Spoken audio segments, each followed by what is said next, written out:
I don't want to now. Welcome back to Thinksipwrite. Why do you scream into the camera? I'm not screaming. I'm Italian and Brazilian. We talk loud. It doesn't matter. Why are you screaming into the camera? I'm not. I'm waking everybody up. Let's go. Because you know why? It is back to school, people. Ooh, look at that. We're kind of like right a week into late. it. We're kind of like a week late with that. Well, but some people are kind of just went back this week. Right. So I figured we'd wait till everybody got back into school. And well, college has started, right?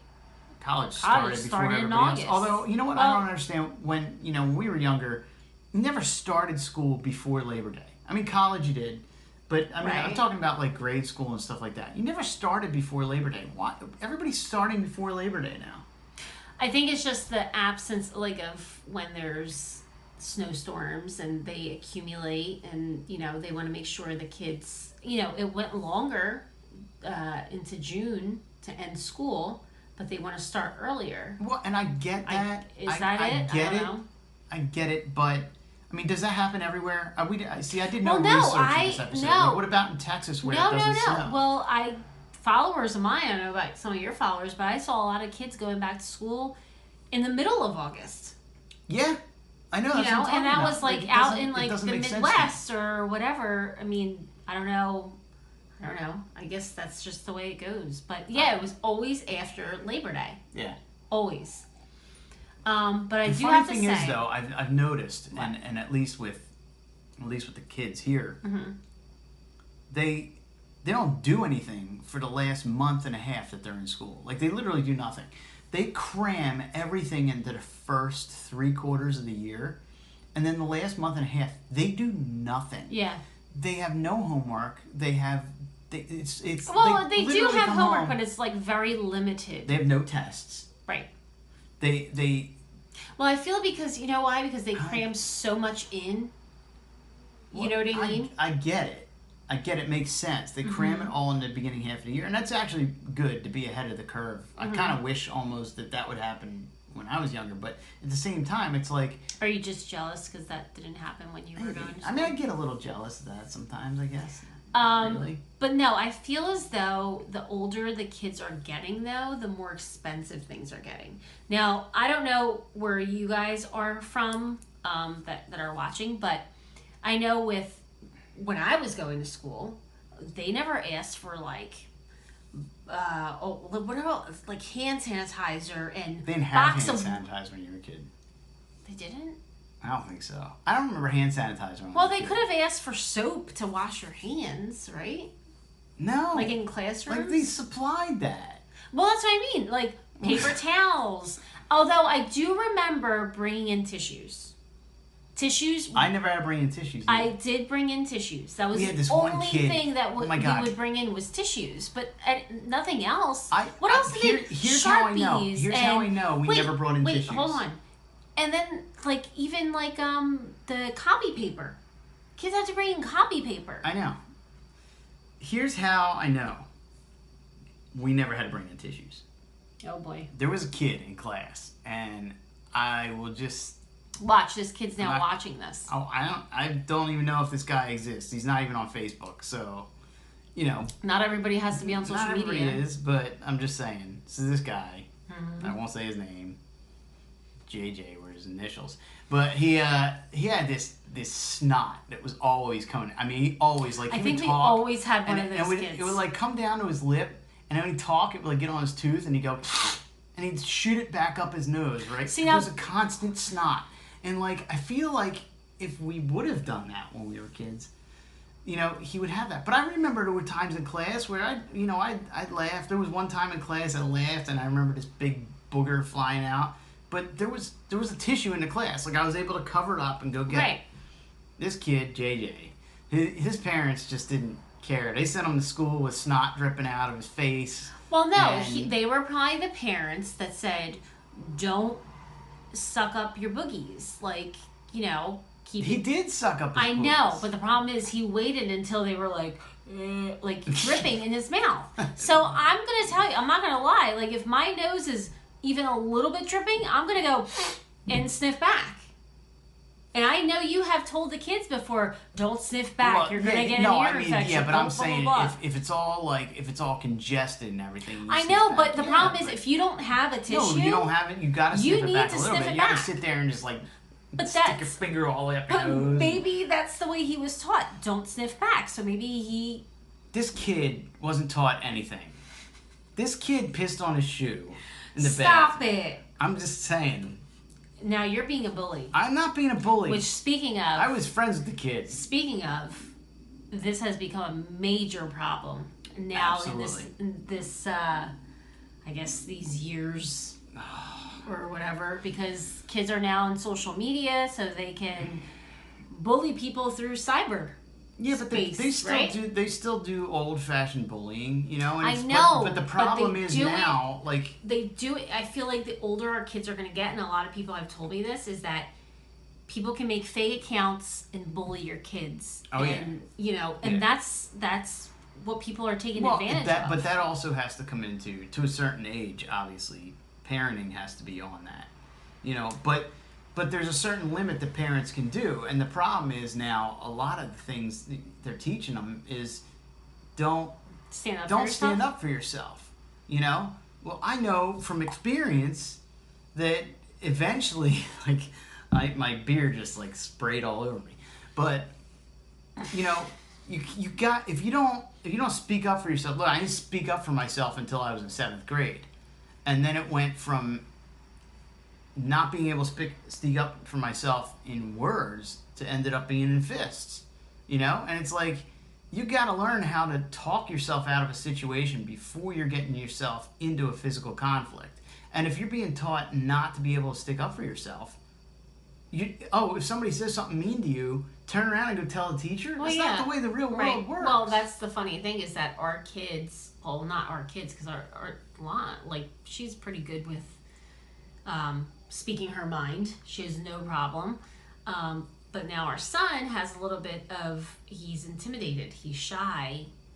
When he's at school, he won't specifically say things. Yeah, he's just shy. He just, it's not, and he'll let people say stuff to him. Like the other day, this one kid said, because they go to bed at 8:30, and that was one of the assignments on their little worksheet where they stated, what time do you go to bed? And our son put 8:30, and the kid goes, oh, you go to bed at 8:30? You know, kind of making fun of. It's not a big thing. But I know. It's but stuff like that the kid he's like, does oh, you go to bed at 8:30? Like, are you a baby? You know? And then I told him, like, if somebody says that to you, go, well, it makes me smarter than you, or, you know, something like that. Like, you have to come up with a quick response. And that's what we're trying to teach our kids. But at the same time, I said, don't start a fight, you know, with anybody. But if somebody's going to say something like that, you have to have a quick comeback, because I'm sorry to say this, but there's a lot of little jerk kids out there. Yeah. I was going to say something else, but I'm not going to say that. But there are a lot of little jerk kids out there, and I really feel like it stems from parenthood. Oh, it's definitely parenting. You know? I can't tell you how many, and I coach baseball, so I can't tell you how many dads put their kids into sports because they sucked when they were kids, or they didn't get to do a certain opportunity and they lost an opportunity, so now they're pushing their kids to play. And you know, some of the kids genuinely like it, but you can tell on a lot of these kids' faces. And that's just not, it's not even just sit from in the bleachers sports. And yell. Oh, yeah. You know that kid is going to grow up and hate his dad at one point. Right. Yeah, and everybody gets into it with all their dad. All teenage kids get in it through with their mom, or like boys with their dads, girls with their moms. Like, it just happens. That's part of. It's part of growing up, but it's like if you can't experience school for what it is, how are you going to make it in the real world? But school isn't like that now. We can't go and tell our kids, because I feel like even when we were growing up and our parents were telling us about their situations, it was completely different. It was a completely different era. Like, you know, so they're growing up in a completely different era than we are. Yeah. You know? They are. And everything now is social media. It's technology, and we can't hide that because they soon will be. There's only so long that you can go without not having a cell phone. Well, it'd be interesting to see takes. You know? Like any of you who are watching, and you have older kids. Now I would love our kids to are do in that. 3rd and 4th grade. Right. So like I'd like to hear what it's like for High you. school. Obviously, you've experienced some of what we're talking, maybe not exactly to it, but I'd like to hear what they're going through in high school nowadays, because it's strange. And I mean, it's nice that, I know this is kind of getting off topic of the back to school a little bit, but well, not really. I mean, it's all not. about But school. it's just things you got to expect throughout the school year. You know, you're getting a new teacher. It's like, what do you expect? Is this teacher going to be a bum? Is this going to be like somebody that does their job? Now, I mean, I got to admit, there was a teacher that one of our kids I had. think we all remember. No, we all remember our favorites and teachers I that we expected didn't the like. worst from this teacher, because I found typos and stuff in the early presentations and stuff, and turned out to be an awesome teacher.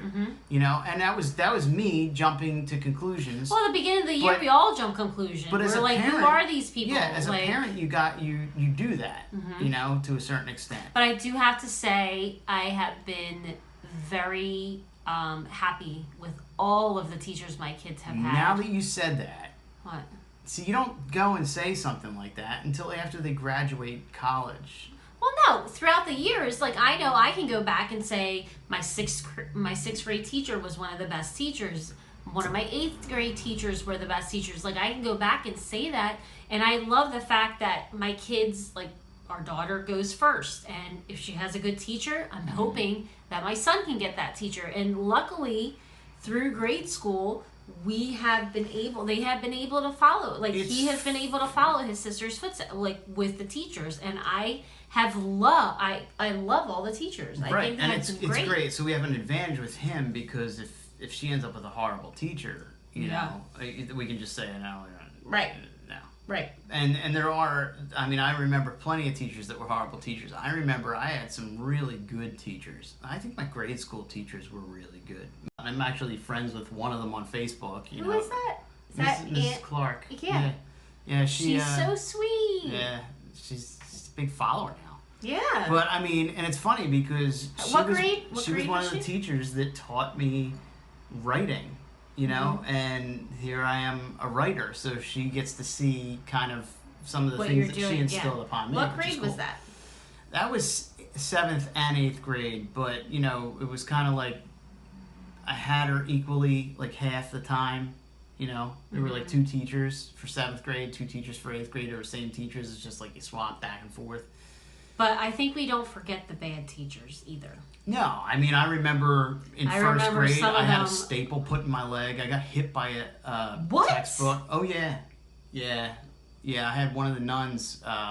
We jumped the kid. There were a bunch of us. Well, you probably deserved it then. I probably did. I did. But I remember she took the stapler. You jumped a kid? We jumped a 5th grade kid. There were like 10 of us that just did ran. he deserve it, or did you guys just bully? Like, I don't know. If you're a 5th grader, you get jumped by like 10 first graders. You kind of like, you got to be able to knock out a couple of them. Yeah, but was he talking smack? No. Why did you guys jump him? Because it was fun. Oh my! See, now that's but that's the problem. Wrong. It's wrong. That's the problem. That's so messed up. And I paid for it. And I realized after. I was kind of like back then. I think I was just following the crowd back then. I don't know. Well, I think we all follow a crowd. I mean, I remember, like I said, I stated, I went up to a girl. Like, I'm not ashamed of this, because this is what kids need to learn. I've spoken to my kids about this. When you're trying to follow the cool crowd, and when kids are telling you to do something, and I remember somebody going, I dare you to go up to that girl and say, I'm your friend, and as soon as she puts her hand out, you take your hand away. That's just mean. And I did. I mean. went over and I was like, we were toughening a kid up. See, that's the way I see it. We were training the kid. No. For real. But then, like, she goes, oh my God. Like, and she puts her hand out. I'm like, psych. Like, you know, I guess that's what we say, psych. So you were or whatever. I wasn't I was trying to fit in with the cool crowd. Well, and that's what the problem is that kids are trying to fit in with the cool crowd. And I know, like, our kids are probably going to go through the same phase where we went through. We're like, whatever, mom and dad, you don't know it, you know? Oh, yeah, absolutely. In a lot of things, you have to learn for yourself. Like, absolutely. Kids need to learn for themselves. Absolutely. I had to learn for myself. Mm-hmm. You know, I had to learn the error of my ways a certain number of times. But you know, there were plenty of times when I got bullied. Oh, you yeah. know, and if I don't think back I ever got then, bullied. there were a couple times when I didn't stick up for myself. And then when I started sticking up for myself is when people started backing off and respecting me. Mm-hmm. You know, and it was by the time I was in high school, I didn't have a problem. Yeah. You know, but it was there was an early number of years there where, you know, there were like 3 straight years there where I wasn't happy with my appearance. I got glasses, you know, and I was like, you know, we always got the cheap glasses, so I always didn't like the way I looked, you know. And I mean, how could you not like this handsome face? But it was just, Are you throwing yourself a pity party right now? No, I'm not. But I'm just saying, I went through it and I know how it is. And a lot of kids don't know how to deal with that, especially nowadays. And if they're not able to be cool like me, then it's very difficult to go to that next step, I think. You know, and to be able to... But you know what I love, though, in some ways of what is accepted, like people accept...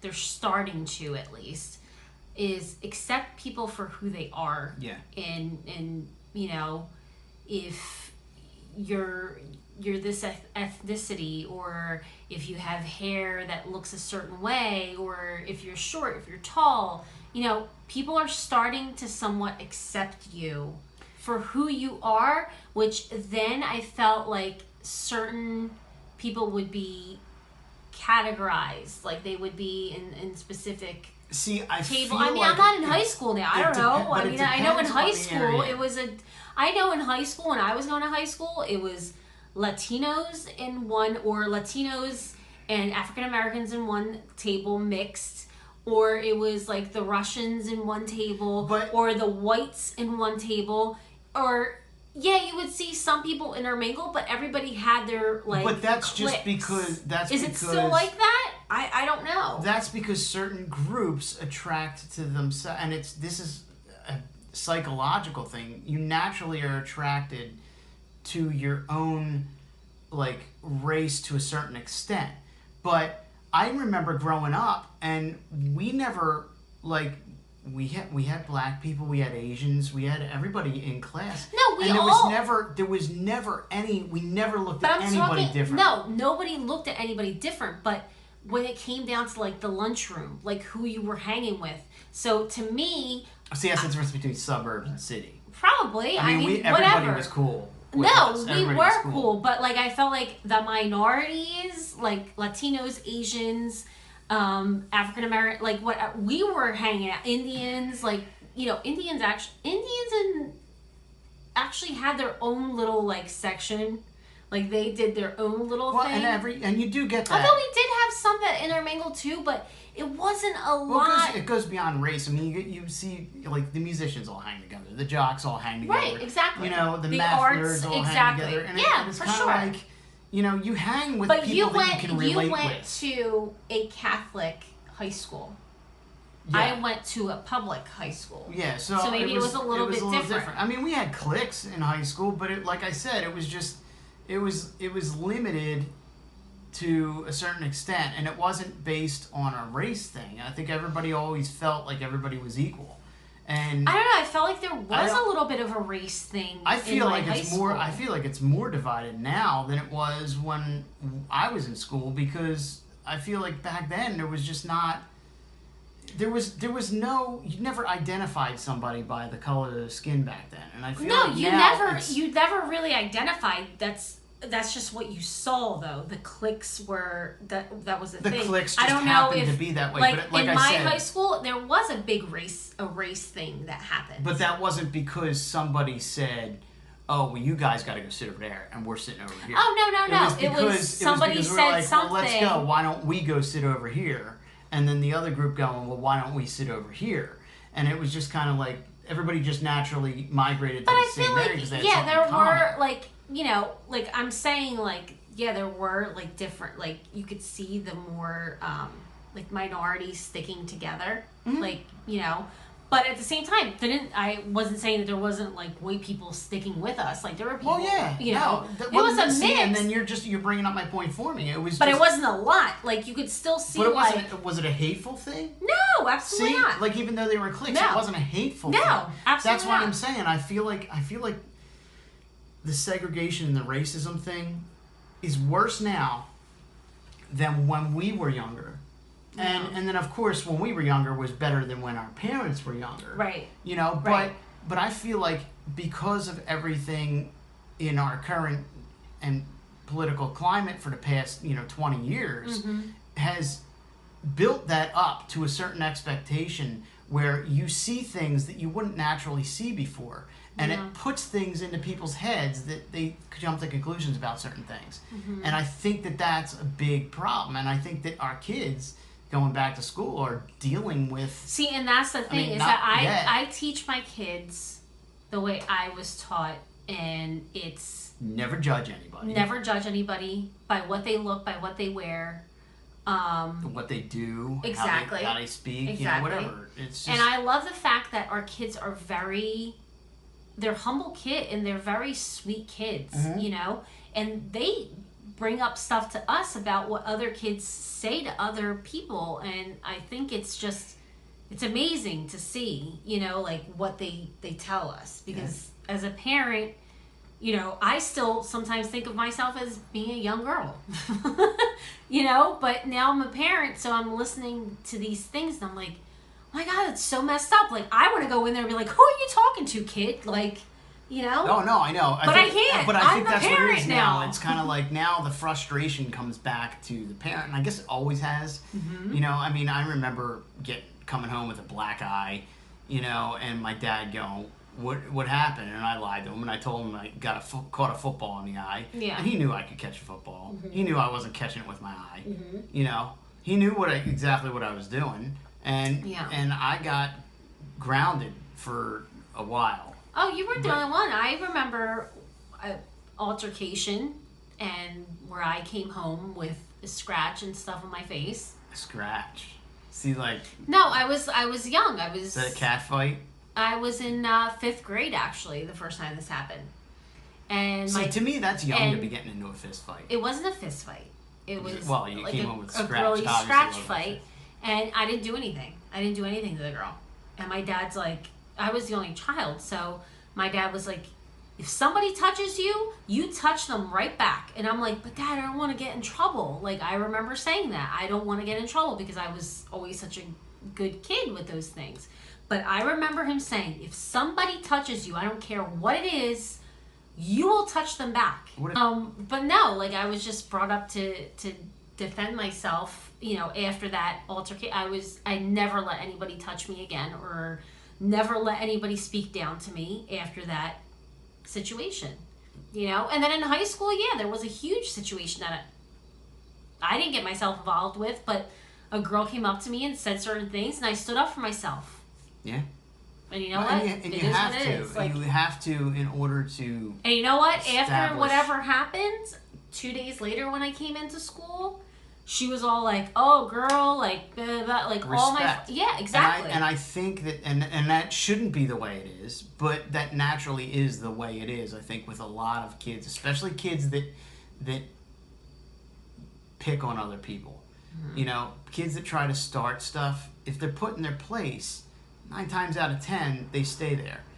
Now, society's they changed. do push you though. They push you. They push you to your They limit. want to see how far you can go. Yeah. Like, but you got to be able to withstand those brutal confrontations and be able to show that, look, whatever you do is not going to come back. Now, obviously, there's a certain amount of street smarts that you got to have in there that, but when it's happening in the school, I swear, like, it's hard. It is. It's like but they're it's funny torn though, with, because I feel like the older I'm getting, I could never be the person I was then. Like, I was a tough kid in high school where I wouldn't let people, like, right. Now I feel like I'm more like I'm more emotional. See, but the difference is, like, okay, so you're getting taught not to defend yourself in school. If somebody pushes you up against the locker, you are to go and you're to tell the principal or the teacher, and then that's going to solve everything.